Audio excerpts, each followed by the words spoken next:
va, turim užteptą mikrocementą, 2 sluoksniai, finišiniu padengta, išdžiūvę, gražu. Dabar klausimas, ar jį reikia šlifuoti? Šlifuoti tikrai reikia visą laiką grindis, nes ten mes plaunam, tai kad neliktų kažkokių porų, kur galėtų kauptis purvas. O sienas, jeigu jums tinka vaizdas toksai su pabraižymais, su glaistykliais nelygumais, galime iškart paimti, užsilakuoti ir džiaugtis rezultatu.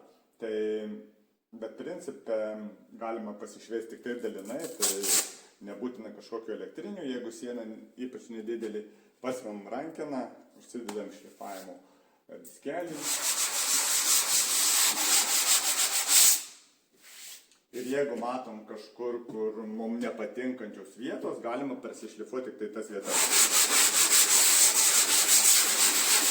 Aišku, visą laiką praeinam kampus, prasišveikiam. Sienom principe užtenka ir tokio paruošimo, daug net nereikia, galima lakuoti. Tai lakuojam. Nu ką, į sveikatą.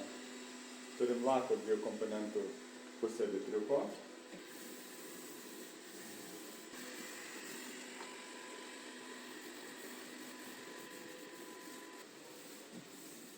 Tai gerbimieji, ką sudominau su mikrocementu, rašykite man, susisiekite. Tiem, kam neįdomu, galite praskrolinti toliau, kaip bomžai lupasi.